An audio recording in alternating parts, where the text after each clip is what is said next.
नमस्कार, आपसे मेरा नाम अशोक यादव एडवोकेट और मैं आप सभी के लिए लीगल एडवाइस वीडियोस अपलोड करता हूं जो कि आप सब लोग लाइक करते हैं, पसंद करते हैं, शेयर करते हैं और सब्सक्राइब भी करते हैं। अब तक नहीं किया तुरंत करिएगा और दूसरे लोगों तक भी जानकारी को जरूर शेयर करिएगा।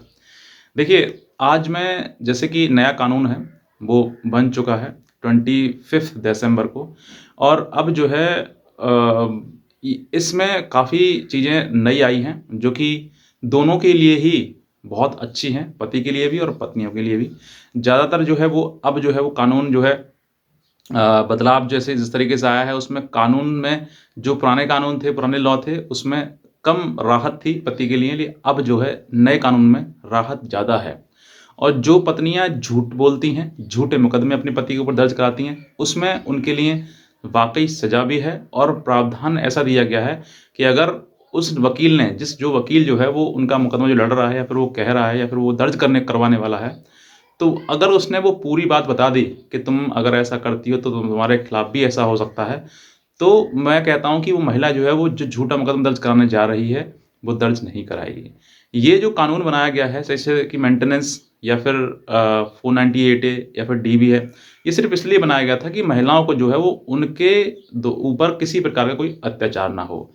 लेकिन ये चीज़ें जो है वो तादाद बढ़ती गई और इस दौरान जो है वो महिलाएँ जो हैं, जिनके साथ कोई गलत नहीं हुआ या फिर पति के साथ में एक्सटॉर्शन करना है, उनसे सिर्फ़ और सिर्फ़ पैसा लूटना है, उनका उद्देश्य ये है कि भई हमें उनकी रकम, उनकी प्रॉपर्टी, उनका पैसा ही मेरे पास आए, तो उसका जो है महिलाएँ जो हैं वो दुरुपयोग करने लगीं। और इस दुरुपयोग के चलते हुए जो है आज कानून भी बदल गया और समय आने पर मैं कहता हूँ कि ये इस कानून का जब इम्प्लीमेंट होगा, हालाँकि हो रहा है और ये जो चीज़ें हैं वो बदलेंगी, तो जो पारिवारिक जो आजकल संबंध खराब हो रहे हैं, पारिवारिक जो चीज़ें खराब हो रही हैं, वो समय आने पर बहुत ही जल्दी खत्म हो जाएँगे।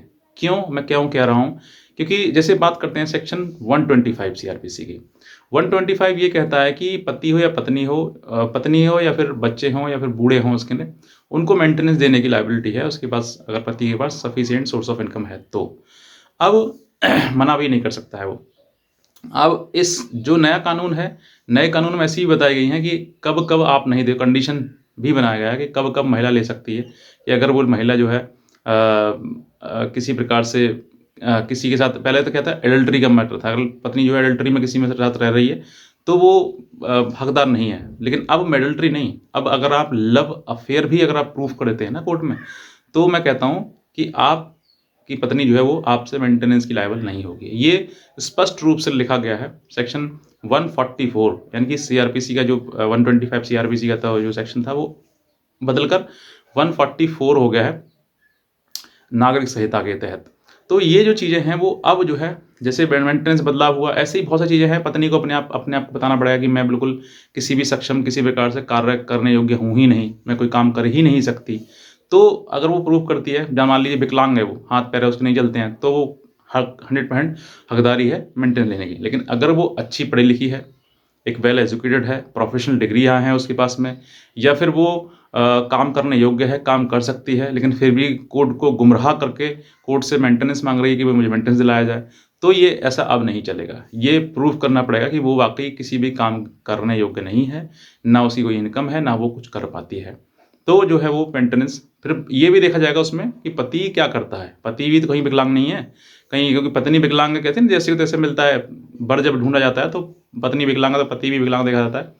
तो उसी प्रकार से अगर दोनों ही विकलांग हैं, तो फिर कोर्ट भी कर देगा भई आप भी कुछ नहीं कर सकते हैं। तो कोर्ट ऐसे समय पर अपना निर्णय लेते हुए एक सक्षम निर्णय जो है वो ऑनरेबल कोर्ट के द्वारा पास किया जाएगा। अब ये चीज़ें देखी जा रही हैं क्योंकि कानून सिमिलरली सभी के बराबर है। कॉन्स्टिट्यूशन आर्टिकल 15 का क्लॉज़ 3 कहता है कि आप जो है जो राइट है, मतलब किसी भी सेक्स, जेंडर या कास्ट के ऊपर आप नहीं कह सकते हैं कि ये इसको अलग सेपरेटली कुछ रेमेडी ऑनरेबल कोर्ट के द्वारा दी जाए। लेकिन जब चीज़ें दी जाती हैं, ये जो लॉ है वो सभी के लिए समान है, बराबर है। तो बराबर के जो हकदारी हैं तो वो चीज़ें मेंटेन की जाएँगी। अब बात करते हैं 498 ए की। 498 में प्रावधान था कि पति के ऊपर केस कर दिया, पति परेशान हो गया, भागा-दौड़ी कर रहा है वो कि भई हमें ज़मानत दीजिए, हमें बचाइए इससे, इन सब चीज़ों से। तो अब जो है कोर्ट के जब ये सेक्शन 498 का पत्नी केस कराती है, चाहे वो झूठा हो चाहे सच्चा हो, अब इसमें पुलिस का इंटरफेरेंस जो होगा बहुत ही ना के समान होगा। ना के समान इसलिए कि भाई कोर्ट को जो है अगर अगर पुलिस के पास ये इस तरह की शिकायत आती है तो उसमें दर्ज तो कर लिया जाएगा, लेकिन दर्ज करने के बाद जो है वो अगर किसी प्रकार की गिरफ्तारी करनी है तो उसको अपने सुपीरियर जो मतलब एक अधिकारी है उससे परमिशन लेनी पड़ेगी ऑन द रिटन कि आप जो है इनको गिरफ्तार करिए। तो और वो भी गिरफ्तारी के कारण भी होंगे कि भाई क्यों नहीं आ रहा है। तो ऐसी चीज़ें हैं। इसमें मतलब पुलिस का जो इंटरफेरेंस है बहुत ही ना के समान होगा, बिल्कुल नहीं। तो अब बात करते हैं दूसरा कि जैसे सेक्शन 498 आईपीसी में प्रावधान है कि 3 इयर्स का पनिशमेंट है, फाइन है। मतलब अगर ये प्रूफ कर देती है कि बाकी उसने दहेज मांगा, मारपीट करी, इस तरह की चीज़ें, और अगर नहीं कर पाती है तो महिला के लिए भी पनिशमेंट है। ऐसा नहीं है कि महिला बिल्कुल साफ सुथरी बच जाएगी कि आपको फंसा कर हम तो चल दिए, नहीं, अब चल नहीं पाएंगे, आपको भी पनिशमेंट मिलेगा। पत्नी ने अगर झूठा केस किया है तो उसके लिए भी सज़ा है, उसके लिए भी फाइन है। ये नए कानून में बदलाव है। ये कानून का जो बदलाव जो है, जब ये महिला जिस समय इस केस को फाइल करवाएगी, उस समय अगर ऐसी चीज़ें उसके सामने आएँगी, वो उसे बताया जाएगा कि भई तुम्हारे ऊपर भी अगर ये झूठा निकला तो तुम्हारे ऊपर भी कानूनी प्रक्रिया अपनाई जाएगी, आपको भी फँसाया जाएगा, आप भी फँस सकते हैं इसमें। तो ऐसा नहीं है कि महिला जो है फिर भी अगर हाँ कहेगी, फिर ये कहेगी चलो ठीक है रहने दीजिए, क्योंकि अब जो है बात सत्य और झूठ की है। अब जो है यहाँ पर जब ये बातें उसे पता लगेंगी महिला को, तो वो जो है वो पीछे हट जाएगी और वो मुकदमा नहीं कराएगी। और इन सभी मुकदमों के पीछे जो है वो सिर्फ़ और सिर्फ़ यही है कि परिवार जो है वो खराब हो रहा है। तो परिवार को बचाने के लिए, परिवार को सुरक्षित करने के लिए कि भई मुकदमा करने के बाद फिर पति के मन से भी पत्नी हट जाती है कि अब तो इसने मुकदमा कर दिया, वो भी झूठा मुकदमा किया है। तो जो है वो न्याय नहीं, उसका परिवार पूरी तरह से टूट जाता है। तो इस परिवार को बचाने के लिए, सुरक्षित करने के लिए कहीं न कहीं सरकार की ये मंशा है कि परिवार जो है टूटे ना, बाकी सुरक्षित हों, सही हों। तो मैं कहता हूँ कि अब जो है वो जैसे कानून ये इम्प्लीमेंट हो रहा है, बन तो चुका है और इनेक्टमेंट भी होने ही वाला है।